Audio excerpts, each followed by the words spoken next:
কৃষ্ণ নিজে বলেছেন আমি পূর্ণানন্দময়। নিজের কথা কৃষ্ণ পূর্ণ। কিসে পূর্ণ? রূপে রসে গন্ধে শব্দে স্পর্শে পূর্ণানন্দময়। তাহলে আমাকে কি আনন্দ? আমাকে যদি কেউ আনন্দ দিতে চায় তাহলে আমার তার কাছে আমার চেয়ে কোটি কোটি গুণ বেশি আনন্দ থাকতে হবে, তাই না? জগতে তো সেটা নেই।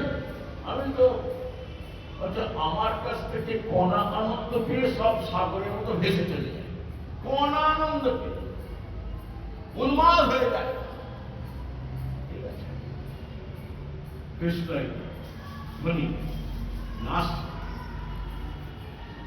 এই মোহরটাকে ফেরত দিয়ে দিন 10 বস্তা। এটাকে বাবাজিটাকে এটি হচ্ছে রাধা। কৃষ্ণকে সুখ দিতে গিয়ে রাধার কোনো নিজস্ব সুখের প্রয়োজন নেই, কিন্তু কৃষ্ণকে সুখ দিতে গিয়ে পাল্টা সুখ কোটি কোটি ফেরত পায় রাধা। ফেরত পাওয়ার পর সেই সুখটা নিজের কাজে না লাগিয়ে কৃষ্ণকে রিটার্ন করে ফিরিয়ে দেয়। রাধে রাধে। এটা কি হচ্ছে? কৃষ্ণের সুখ বাড়ছে। কৃষ্ণের সুখ যত বাড়ছে রাধার সুখও বাড়ছে, আবার ফেরত দিচ্ছে। এই জন্য মহাপ্রভু কবিরাজ গোস্বামীকে যে বলালেন বাড়িবার ঠাঁই নাই তবু বারে ক্ষণে ক্ষণে এ বিচিত্র প্রেম হলো। আমি আরো আসছি, ভাঙবার চেষ্টা করছি। আমরা যারা গ্রামবাসী দেখতে গেলাম, আমরা কারা? চাইছিলাম তো ভগবানের কাছে দিয়ে বলছি ভগবান ভিকাই করে দাও, আমাকে আর দরকার নেই, আমাকে একটু ভিকাই করে দাও, আমি এরকম মন পাবো, তাই না? আমরা হচ্ছি আগামী দিনের ভাবি ভক্ত, যারা এই যে নাম করছেন হরিনাম, হরে কৃষ্ণ কৃষ্ণ কৃষ্ণ হরে হরে, হরে রাম রাম রাম হরে হরে। বিশেষত সাধুর মুখ থেকে যখন শুনছেন তখন কোন একটা জন্মে গিয়ে তখন আমরা আর কিছু চাহিদার প্রয়োজন হবে না। আমরা বলবো ভগবান তুমি সব নাও, হ্যাঁ আমাকে রাধা প্রেমটা একটু ভিক্ষা দাও। রাধে রাধে। রাধা যেমন করে তোমাকে ভক্তি করে, ভালোবাসে, কিছু প্রত্যাশা করে না, আমি যেন ওটা পাই। কৃষ্ণ তখন সেটা আমাদের দেবে, কোন সুখী তখন প্রয়োজন নেই। এইটা কি বলে? কৃষ্ণ সুকৈক তাৎপর্যময়ী। এইবার দেখুন, কৃষ্ণ হচ্ছে পূর্ণানন্দময়। যেমন লোকটা মোহর দিল,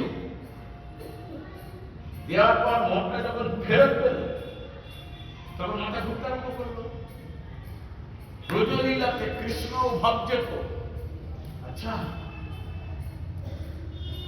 আমার প্রেমটার কত পাওয়ার, কত স্টেজ, কত শক্তি আমি জানি। নিজে নিজে বলছে চৈতন্য চরিতামৃত, আমি জানি।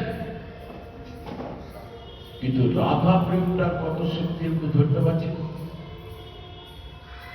ধরতে পারছি না। কখনই ভাবছি আচ্ছা আমি নিজের আনন্দে নিজে সদাই মত্ত থাকি। বর্তমানে সেন্স নেই, বোধ হয়ে বসে আছে, তার স্বতন্ত্রতা নেই। আমি নিজের আনন্দে নিজে মত্ত থাকি, কিন্তু রাধা প্রেম করাই আমায় উন্মত্ত। রাধে রাধে। জাগতিক জগতে দেখি একটা ছেলে একটা মেয়েকে, একটা ছেলে একটা মেয়ে একটা ছেলেকে যখন ভালোবাসে, এই দেখা হবে ওই দেখা হবে, আদৌ হবে কিনা, কথা দিয়ে আছে, এই আসবে কিনা, ওই হয়ে গেল, মেয়েটার বিয়ে হয়ে গেল, ছেলেটা পাড়ায় বিয়ে হয়ে গেল।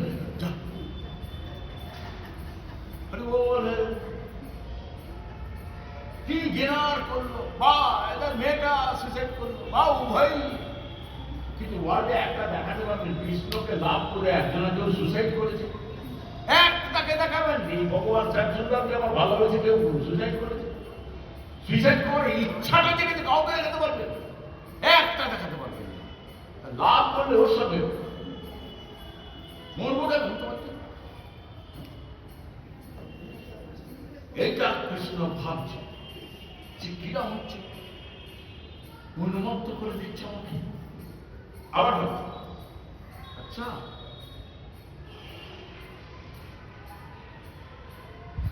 খাইটা খুঁজে পাচ্ছে না, কৃষ্ণ ধরার চেষ্টা করছে, রাধা প্রেমটাকে ধরার চেষ্টা করছে, ধরতে পারছে না। তখন ভাবছে আচ্ছা কি হচ্ছে, রাধা প্রেমটা আমাকে হাসাচ্ছে, কাঁদাচ্ছে, ইত্যাদি করছে। রাধা যখন আমার বাম পাশে থাকছে তখন আমি একরকম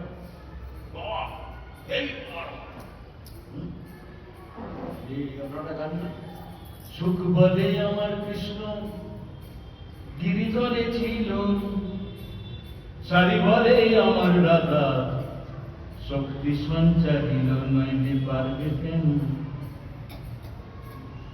সুখ বলে আমার কৃষ্ণের চূড়া বামে হেলে, সারি বলে আমার রাধার চরণ পাবে বলে চূড়া তাই তো হেলে।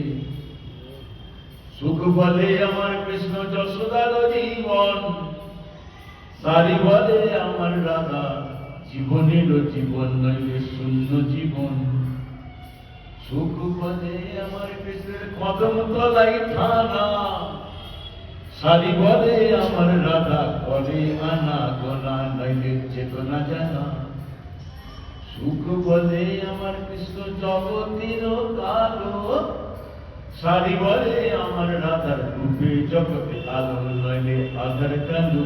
বৃন্দাবন বিলাসিনী রায়া মাধে। রাধা বামে নেই, পাওয়ারলেস। ভগবান তাহলে রাস পঞ্চমটাই খুলে দেখবেন, সেখানে দেওয়া আছে মদনমোহন জিনিস। রাধা বিরহে তিনি মদনময়ী চিৎপটাম হয়ে কৃষ্ণ পড়ে আছে। হয়তো আপনাদের যে বৃন্দাবনের মন্দির সেবাকুঞ্জ, ওই মন্দিরটা আমাদের জানেন, আমার বাবার যেটা অঙ্কারনাথজিকে 1 টাকার বিনিময়ে তখন দলিল করে দিয়ে দিয়েছিল।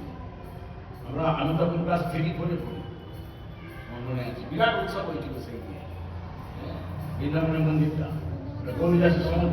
হ্যাঁ হ্যাঁ ওইটা আমি যে ওখানে যাই, গৌরীদাসের সমাধি আছে ওখানে। ওখানে কি হয়েছিল বলুন তো, ওইখান দিয়ে রাস চলতে চলতে যখন রাধা রাস ছেড়ে চলে গিয়েছিলেন অভিমানে, তখন কৃষ্ণ বৃন্দাবনের আপনাদের যে এখন মন্দির, এখন তো আমাদের মন্দির বলতে পারবো না, আপনাদের মন্দির, আপনাদের ওই মন্দিরের প্রতি যখন কৃষ্ণ রাধা বিরয় যেতে যেতে সেই মাতাল যেমন টাল খায়, এলোমেলো করতে করতে পড়ে গিয়ে চিঠি করে অজ্ঞান হয়ে গেছিল, ওইখানে রাসে রাধা বিরয় ওই মন্দিরে। আর গৌরীদাস পণ্ডিত প্রভু ওইখানে ভজন করছিলেন, ধ্যান করছিলেন, ওইটা উনি দেখতে পেয়েছিলেন, ওই সেবা কুঞ্জ, ঠিক আছে, ওই জায়গায়। কৃষ্ণ ভাবছে যে কি হচ্ছে, আমাকে হাসাচ্ছে, কাঁদাচ্ছে, নাচা। ও আচ্ছা, বুঝতে পেরেছি, ওরা ঠিক বুঝেছে, ঠিক বুঝেছে। কৃষ্ণ বলছে নিজে মুখে, আমাকে সবাই বলে আমি জগৎগুরু। আমরা বলি তো, এখন তো দেখছি জগৎগুরু আমি নই, জগৎগুরু তো রাধা। রাধে রাধে। আমি জগৎকে নাচাই, রাধা প্রেমটা আমাকে নাচাচ্ছে। আবার ভাবছি ও আচ্ছা আচ্ছা আচ্ছা আচ্ছা আচ্ছা, এখন দেখছি তো আমি জগতের গুরু নই, জগতের গুরু রাধা। শুধু জগতের গুরু নয়, রাধা তো আমারও গুরু হয়ে বসে আছে। রাধে রাধে। এইবার একটা ক্ষীণ সুতো খুঁজে পেয়েছে আর কৃষ্ণ। ভাবতে ভাবতে তো একটা মীমাংসার দিকে এগোয়, ভাবতে ভাবতে ভজনীলায় চিন্তা করছে, কবি একা একা বসে ভাবছে, বলছে আচ্ছা রাধা তো আমাকে ভালোবেসে শুনবায়, স্বয়নে আমাকে দেখি, স্বপ্নে আমাকে দেখি, জাগরণে আমাকে দেখি, মেঘ দেখলে যাতে আমি, যমুনার কালো জল দেখলে ভাবে আমি, কাক পক্ষী ভ্রমণ দেখে রাধা জীবনে কোনদিন কালো ছাড়া কিছু দেখেনি। সাদা দেব ধরলেও তাকে কালো, হলুদ ধরলেও তাকে কালো।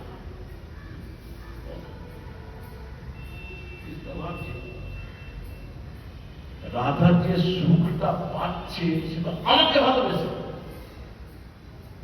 তাহলে বস্তুটা তো আমি।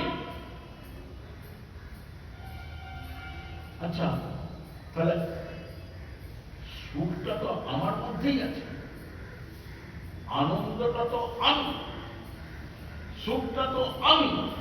তাহলে আমার মধ্যে এত সুখ এত আনন্দ আছে, আমি জানি না, জানে রাধা। রাধে রাধে, জানে রাধা। এবার দেখুন কেমন সাইডে নিয়ে গিয়ে বোঝাচ্ছে আমাদের। এই হচ্ছে গোস্বামী ভজন। রসগোল্লা খেয়ে সবাই আনন্দ পায়, রসগোল্লা খেয়ে সবাই আনন্দ পায়। এখন রসগোল্লাটা খেয়ে আনন্দ পাচ্ছেন আপনি, আনন্দটা আপনার মধ্যে আছে না রসগোল্লার মধ্যে আছে? কি করে আপনি এখন আনন্দ পাচ্ছেন? রসগোল্লা খেলে তবে আপনি আনন্দ পাচ্ছেন। তাহলে আনন্দটা দিচ্ছে কে আপনাকে? রসগোল্লা দিচ্ছে, একদম ক্লিন অঙ্ক। তাহলে আনন্দটা আপনার মধ্যে না রসগোল্লার মধ্যে? রসগোল্লার মধ্যে আছে, ক্লিয়ার। রসগোল্লার মধ্যে এত আনন্দ আছে, রসগোল্লা নিজে জানে কি? রাধে রাধে। জানে কে? আপনি জানেন, ঠিক আছে। কৃষ্ণর ভাবনাটা চেয়ে যে আমি এত আনন্দময় বস্তু, এত রসময় বস্তু, এত সুখময় বস্তু, আমি জানি না, জানে কে? রাম। রসগোল্লায় কি থাকে? ছানা আর কি? রস, চিনি। না, চিনি বললাম চিনি দিয়ে রস হচ্ছে। চিনি দিয়ে কখনো রসগোল্লা হয় না, হয় চিনির রস দিয়ে। ঠিক আছে, চিনি আর রস দুটো পাশাপাশি থাকলে রসটাই নেবে, তাই না? তাহলে রসটা আর ছানা থাকে, এই দিয়ে রসগোল্লা হয়। ছানাটাকে, ছানা হচ্ছে ধারক। ধারকের কাজ কি? ধরে রাখে। ছানা কি ধরে রাখে? রসকে ধরে রাখে, ক্লিয়ার। ছানাকে ধারক, ধারককে রাধা। তাহলে ছানাটা কে হলো ফাইনালি? রাধা। হ্যাঁ, ঠিক আছে। রসকে চলে আসেন শ্রুতি শাস্ত্রে। শ্রুতি বলছেন কৃষ্ণকে, কৃষ্ণ হচ্ছে রস বই স। রস বই স মানে কি? যার ভিতরে রস বাইরে রস, রসের কড়াইয়ে সবাই হাবুডুবু খায়, তাকে বলে রস বই স। রসগোল্লার ভিতরে রস বাইরে রস, ময়রার দোকানে রসের কড়াইয়ে হাবুডুবু খায়। শ্রুতি শাস্ত্র বললেন কৃষ্ণের ভিতরে রস বাইরে রস, ভক্তের চিত্তের প্রেম ভক্তির কড়াইয়ে হাবুডুবু খায়। ঠিক আছে, তাহলে ছানা ধারক, ছানা আছে রাধারানী। ছানা ধরে আছে কাকে? রাধারানী ধরে আছে রসকে। রসকে, রস হচ্ছে কৃষ্ণ। হলো, এখনো মীমাংসা হয়নি। ছানার ইচ্ছা হয়েছে আজকে হঠাৎ, আমাকে খেয়ে এত মানুষ আনন্দ পায়। আনন্দটা তো আমার মধ্যে আছে, আমি তো আনন্দ দিই। আমি কি আমাকে খেলে তবে তো আনন্দ? আমার মধ্যে এত আনন্দ এত সুখ আছে, আমি জানি না। আমি দেখব, আমি দেখব এ আমাকে খেয়ে এত আনন্দ এত সুখ পায়, সেই আনন্দটা কতখানি, কি রকম সুখটা কতখানি পায়, কি রকম, তা আমি দেখব। কিন্তু রসগোল্লাকে এটা করতে গেলে, রসগোল্লা থাকলে হবে? হবে? কি হতে হবে? কি হতে হবে? রসগোল্লাটা যে খাচ্ছে ধরুন রাম নামে কোনো লোক রসগোল্লা খেয়ে আনন্দ পায়, তাহলে রসগোল্লাকে রাম হতে হবে, রামের দেহ নিতে হবে, রামের মন নিতে হবে, রামের মনের ভাব নিতে হবে, রামের বর্ণ ওয়াইসাইড যা কিছু আছে অল এভরিথিং রামের নিতে হবে, তবে সে বুঝতে পারবে, তখন বুঝতে পারবে যে সে কি বস্তু। কৃষ্ণ এটা ভাবছে, কবু যদি এই প্রেমার হইয়া আশ্রয়, এই বাড়াচ্ছে কিন্তু ভগবান কবু যদি সব মারবি কেন রে? কবু মানে কি, যদি মানে কি, অনিশ্চয়তা, অনিশ্চয়তা মানে কি, হতে পারে নাও পারে। কৃষ্ণ রাধা হবে, কৃষ্ণের ক্ষমতা আছে, ক্ষমতা আছে। রাধা যদি কৃষ্ণ করে নেয় তবে হতে পারে, ঠিক আছে। এই জন্য স্বতন্ত্রতা তার হাতে নেই। তখন কৃষ্ণ চিন্তা করেছিল রাধার প্রেমটা যদি আমি আশ্রয় করতে পারি, যদি তাহলে অর্থাৎ রাধা যদি আমাকে করে নেয় তাহলে আমি বুঝতে পারবো যে আমি কি বস্তু, আমি তখন নিজেকে আস্বাদন করতে পারবো। রাধা এখন করছে, আমি তখন রাধা হয়ে গেলাম, তখন করবো। এই চিন্তা করে কৃষ্ণ একটা সিদ্ধান্ত নিয়ে দোদুল্যমান মনে আজকে রাধার কাছে যাব বলে রাধার কাছে গিয়েছিল। চাঁদনি রাত, ফাল্গুনী পূর্ণিমা সেদিন গিয়ে দেখছে রাধারানী অঘরে ঘুমোচ্ছে। ঘুমিয়ে ঘুমিয়ে কি দেখে রাধা? কারণ কৃষ্ণ দেখছে, কৃষ্ণ দেখে সুখ পায়, সুখ। কৃষ্ণ গিয়ে দেখছে চাঁদনি আলোটা এসে পড়েছে, সেই রূপটা দেখছে, যার রূপে জগৎ পাগল, কৃষ্ণের রূপে। কবিরাজ গোসাই বললেন কৃষ্ণের রূপ সম্বন্ধে বলতে গিয়ে, সে রূপের এক কণা ডুবাই ত্রিভুবন। কৃষ্ণের রূপের এক কণা জগৎকে ডুবিয়ে দেয়, ভাসিয়ে দেয়, তলিয়ে দেয়। সেই কৃষ্ণ রাধাকে দেখছে, সেই কৃষ্ণ রাধা বলছে রূপের তো কখনো ওজন করা যায় না। তবে একটা মহাজন একটা আভাস দিয়েছেন, কিরকম? ধরুন এই তল্লাটে এমন একজন পুরুষ আছে যাকে দেখলে সবাই মানে ঈর্ষা করে যে এত রূপ কি অপূর্ব, যেন ভগবান আলাদা করে একে সৃষ্টি করে পাঠিয়েছে, সবাই তাকে দেখতে চায়, নয়ন চঞ্চলা, এত অপরূপ পুরুষ। সেই পুরুষটা যদি অন্য কোন একটা নারীর রূপে আকৃষ্ট হয় তাহলে কি প্রমাণিত হয়? সেই নারীটা একটু খুব সুন্দরী। তখন এই তল্লাটে সমস্ত মানুষ তখন বলাবলি করবে কোন সে নারী যার রূপে এই হেন পুরুষ আকৃষ্ট, সেই নারীটাকেও আমরা দেখব। তাহলে সেই নারীটা সবাই দেখবো তখন আমরা। তাই আমাদের এই ছোট ছোট উদাহরণ দিয়ে বুঝে নিতে, যে রূপের কখনো বোঝন করা যায় না, কিন্তু এর একটা আভাস দেয়, বোঝা যায়। কৃষ্ণের রূপের জগৎ জুড়ে প্রশংসা করে, কৃষ্ণকে স্বয়ং লক্ষ্মী দেবীও প্রতিরূপে পেতে চায় কিন্তু পায়নি যদিও বা। সেই কৃষ্ণ রাধারূপে আকৃষ্ট। তাহলে এই পুরুষটার রূপ যখন নিজের প্রশংসা করছে তখন পুরুষটা একটা অহংকার থাকে। এই পুরুষটা যে রমণীটার রূপ থেকে আকৃষ্ট হচ্ছে, সেই রমণীটার রূপের একটা প্রশংসা থাকবে, গৌরব থাকবে। আমার রূপে জ্ঞান পুরুষ কাঠ হয়ে গেছে, কাঠ হয়ে গেছে। হ্যাঁ, কিন্তু ওই রমণীটা যদি অত্যন্ত বিনয় সহকারে বলে না না আমার কোন রূপ নেই, কোন গুণ নেই, আন্তরিকভাবে বলছে, তখন সেই রমণীটি হয় কি সবাই চোখে আর অনেক সুন্দর। কৃষ্ণ রাধা রূপ দেখছে,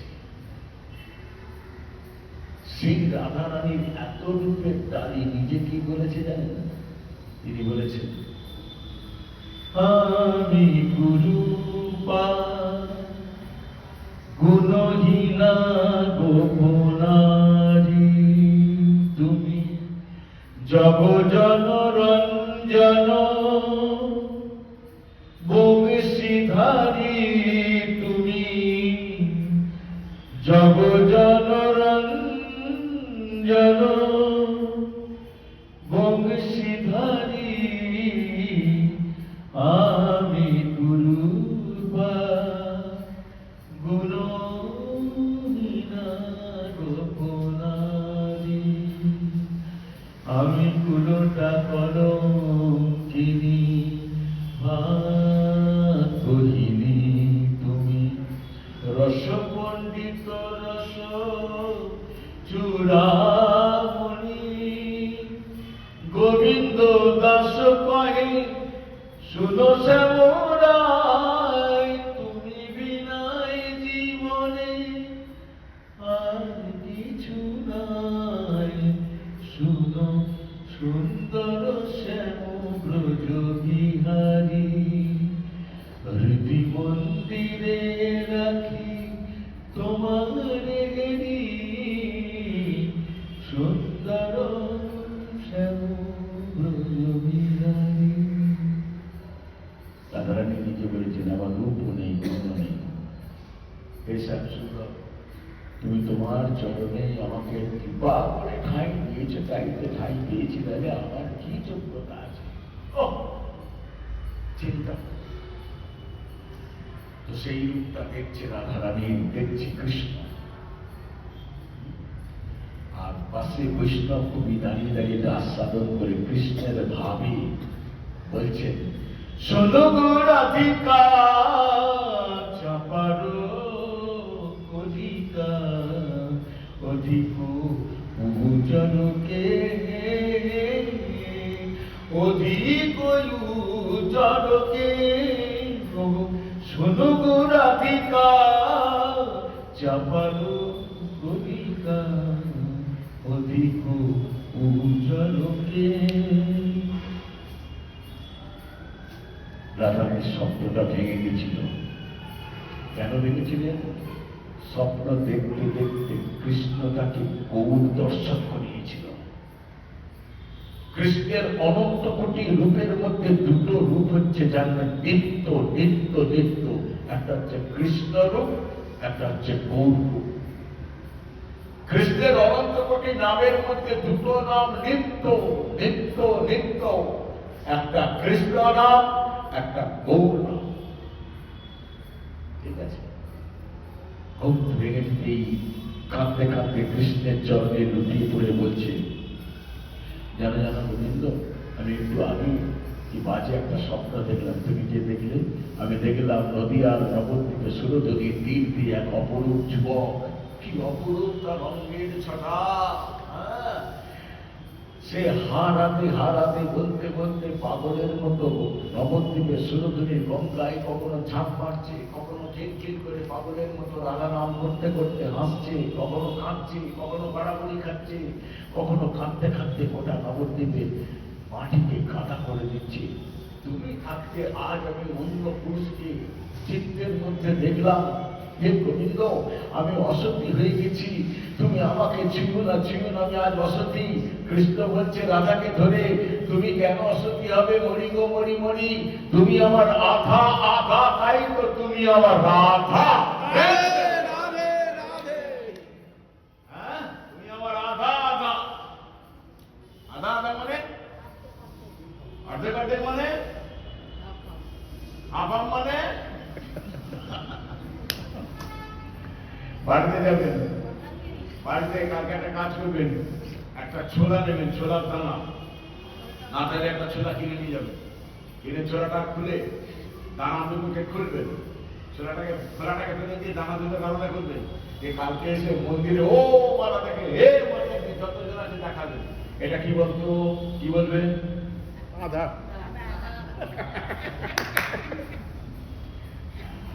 আরে আধা তো বলবে, কি আধা বল? রাধা। না না আধা তো বলবে, কিসের আধা এটা? কিসের আধা? আধা আধা। ছোলার আধা। ছোলার আধা মানে কি? বলবে যে ছোলা একটা দানা আধা আধা। কৃষ্ণ সেটাই বলছে, আরে বাপু তুমি আমার আধা আধা, তাই তো তুমি আমার রাধা। আত্মা একটা মানে ছোলা একটা, দানা দুটো মানে দেহ দুটো। রাধে রাধে রাধে রাধে। হ্যাঁ, আধা আধা। তো বলছে যে তুমি কাকে দেখেছো জানো? কাকে দেখেছি? তুমি দেখতে চাও? হ্যাঁ, বললো হ্যাঁ দেখতে চাই। তখন কৃষ্ণ রূপ, কৃষ্ণ গৌর মূর্তি দেখিয়েছিলেন রাধাকে। সেই মূর্তি দেখে কৃষ্ণ রূপ ভুলে গিয়েছিল রাধা, ভুলে গিয়েছিল। তুমি জানলে? বললে হ্যাঁ। কেন? বলে জানো রাধে, আমার একটা জিনিসের অভাব পড়েছে, সেই অভাব মেটাবার জন্যে আমাকে যেতেই হবে নবদ্বীপে। কিসের অভাব? কিসের অভাব? তোমার নন্দ বাবা আছে, যশোদা মা আছে, শ্রীরাম সুদাম দাম বসুদাম সুবোধ মধুমঙ্গল বটু সহ হাজারো সখা আছে, এত গোপী আছে, এত সখী আছে, আমি আছি। মেটিয়ে দেবো, বলো কি অভাব? তোমার জন্য জান লড়কে দেবো, কিন্তু তোমাকে যেতে দেবো না। বলো সে অভাব তোমরা কেউ মেটাতে পারবে না। সেই অভাব মেটানোর জন্য আমাকে যেতে হবে। কিসের অভাব? তুমি আমাকে ভালোবেসে যে সুখ পাও, যে আনন্দ পাও, সেই সুখ আনন্দ তো আমি। রাধা বলছে হ্যাঁ, এত সুখ এত আনন্দ দেখো রাধে আমার মধ্যে আছে, কিন্তু আমি জানি না। তুমি যদি কৃপা করে আমাকে রাধা করে নাও, তাহলে আমি নবদ্বীপে যেতে পারি, নচেত আমার সাধ্যে নেই। রাধা তখন বলছে তোমার অঙ্গ এতটা এতটা নরম কোমল বিরল, আমি তো জানি, জগতে কেউ জানে না। জগতে কতজনা তোমাকে নিষ্ঠুর ভাবে তুলছে দেয়, তারা জানে না, মূর্খরা জানে না যে তোমার চরণ এত নরম, তুলসীর আঘাত তুমি সইতে পারো না। প্রেম সে বলিয়ে রাধে কি হাই ফিরে যাবি, কি হাই ফিরে যাবি, কি দর্শক। তোমার চরণে এক পাতা তুলসী দিতে আমার হাত ঠক ঠক করে কাঁপে ভয়েতে। তো তুমি এই হেন এইরকম নরম কোমল অঙ্গ নিয়ে নবদ্বীপে গিয়ে আমার নাম করতে করতে আছাড় খেয়ে খেয়ে মাটিতে পড়বে, তোমার অঙ্গে কত লাগবে, তোমার ব্যথা আমি সইব কি করে? আমি মরে যাব তো প্রাণী, আমার অঙ্গ ভেঙে চৌচির হয়ে যা। হে গোবিন্দ, তাতে আমার কোনো বিন্দুমাত্র দুঃখ নেই, আফসোস নেই, কিন্তু তোমার অঙ্গে লাগলে আমি সইতে পারবো না। এসো তুমি আমার কাছে। রাধা কৃষ্ণকে ধরলেন, ধরে আস্তে আস্তে আস্তে আস্তে নিজের মধ্যে প্রবেশ করিয়ে দিলেন। রূপ গোস্বামী বার বলছেন ওই দেখো ওই দেখো ওই দেখো ওই দেখো অন্তঃকৃষ্ণ বহির গৌর। আর ক্রমসন্দর্ভে জীব গোস্বামী বলছেন ওই দেখো নবদ্বীপের গৌর হচ্ছে আমার ঢাকা দেয়া ভগবান। রাধে রাধে রাধে। ওপরে রাধা, ঢাকা ভিতরে কৃষ্ণ। আর সাধন করছেন গৌরের চোখ কার? রাধার চোখ। গৌরের বদন কার? কান কার? নাক কার? চোখের পলক ভুরু কার? রাধা। হ্যাঁ, গৌরের অঙ্গের বর্ণ কার? রাধার। গৌরের চামড়ি চেষ্টা নয়ন কার? রাধার। গৌরের চরণ কার? রাধার। সব রাধা। গৌরের মনটা কার? রাধা। গৌরের মনের যে কোটি কোটি ভাব কার? রাধা। কৃষ্ণ তখন কোথায়? গৌরের ভিতরে। ওই সেই ছানা হয়ে রস আস্বাদন করছেন। হ্যাঁ, অর্থাৎ রসগোল্লা খেয়ে যে আনন্দ পান রাম, অর্থাৎ রাধারানী কৃষ্ণকে ভালোবেসে যে সুখ পান, সেইটা পাচ্ছেন। কিছু দিতে জানেনি, শেখেনি রাধা, শুধু দিতে শিখেছে।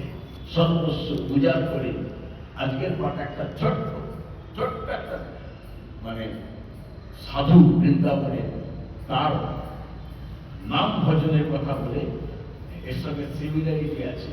দেখুন, ভগবানের কাছে কিছু চাইতে নেই, চাইলে ঠকে যাবে, না চাইলে বেশি পাওয়া যায়, তার কাছে কোনো চাইতে আছে? জেলে ঠকে যাবেন না। আজকালকার মেয়ের বাবরা বলে না, ছেলের বাবরা গিয়ে আপনার মেয়েকে আপনি কি দেবেন আপনি বুঝে নেবেন, এটা চাপটা বানিয়ে দিন। এটা দাও ওটা দাও সেটা দাও বললে তো সেটাই দেবে, তার বাইরে দেবে না। আপনার মেয়েকে কি দেবেন আপনি বুঝে নেন। তার মানে কি আপনি তো বুঝতে পারছেন না, তাহলে সবই দিতে হবে। গোবিন্দর কাছে চাইবেন না, চাইলে চলে যাবেন, না চাইতে সব পেয়ে যাবেন। বৃন্দাবনের এক সাধক এই পৌষ মাসে যমুনার তীরে খালি গায়ে নাম করে সারা রাত, ঠিক আছে? নাম করে নবদ্বীপের এক নিত্যানন্দ প্রভুর বংশধর, নবদ্বীপে থাকতেন তখন। তিনি দেখতে পেয়েছেন বাবাজি এই ঠান্ডায় পৌষ মাসে, আপনি জানেন, আপনারা জানেন বৃন্দাবনে শীতকালে যেমন এখানকার থেকে বেশি শীত, গরমকালে এখানকার থেকে বেশি গরম। তো বাবাজি মশাই ওখানে নাম করছেন খালি গায়ে, কেউ একটা বাবাজিকে কম্বল দান করেনি। আমি কালকে একটা দামি কম্বল নিয়ে এসে বাবাজিকে দান করবো বলে পরের দিন বাজার থেকে একটা দামি মোটা কম্বল নিয়ে এসে দান করেছে। বলছে বাবাজি আপনি সারা রাত যমুনার তীরে খালি গায়ে নাম করেন, ঠান্ডা লেগে যাবে, আপনি এটা গ্রহণ করুন, হ্যাঁ গায়ে দিয়ে করবেন, আরাম লাগবে। ঠিক আছে বলে বাবাজি সন্ধ্যে থেকে গায়ে দিয়ে আরাম লেগেছে, হ্যাঁ ঘুমটাও ভালো হয়েছে। পরের দিন সকালবেলায় কম্বলটা ভাঁজ করে বগলে করে নিয়ে সেই নবদ্বীপের নিত্যানন্দ প্রভুর বাবাজিকে সে খুঁজছে, বংশধর খুঁজে শুনছে যে সে রাধাকুণ্ডি চলে গেছে। বৃন্দাবন থেকে কেশিঘাট থেকে আপনার রাধাকুণ্ড হচ্ছে 22 কিলোমিটার, 22 কিলোমিটার।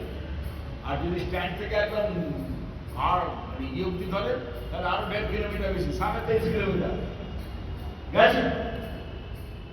নাম করতে করতে বগলে গিয়ে খুঁজে বার করেছে যে নিত্যানন্দ প্রভু বংশধরকে খুঁজে বার করেছে, করে কম্বলটা চরণ দিয়ে বলছে বাবা প্রভুবা আপনার কম্বলটা আপনি ফিরিয়ে নেন। কি অপরাধ করলাম আমি? কালকে তো আপনি নিয়েছিলেন। দিয়েছি কেন? কম্বলটা পরে গিয়ে আপনি গায়ে দিয়ে দাম করেন, নিয়ে করেছি, আরাম পাননি, পেয়েছি, তাহলে ফেরত দেবেন। বলে বাবা এ হারাম, কম্বলটা আমার কাছে হারাম। বুঝলে বাবা? হ্যাঁ কেন হারাম? কেন? বলে এত আরাম লেগেছে, রাত্রে না ঘুমিয়ে গেছি, তো রাত্রে যত সংখ্যা নাম করি পূরণ হয়নি। যে বস্তু আমার নাম ভুলিয়ে দেয় তার সঙ্গে আমি কোনদিন সম্পর্ক রাখি না। রাধে রাধে। নাম, এই হচ্ছে নাম। যে বস্তু আমার নাম ভুলিয়ে দেয় ভগবানের, তার সঙ্গে আমি কোনো সম্পর্ক রাখবো না। ঠিক আছে? আজকে এই বলে বিশ্রাম নিচ্ছি, কালকে আমি 4টেয় বসবো। আবার বাকি অংশ কালকে 4টেতেই বসবো। হ্যাঁ বলে ওই 6টা বাজে 10 বিশ্রাম দিয়ে আমি আবার ফিরে যাবো। একটু নাম হোক না, আপনার বলে একটু ঠাকুরের নাম শুনি। হ্যাঁ হরে কৃষ্ণ। ঠিক আছে।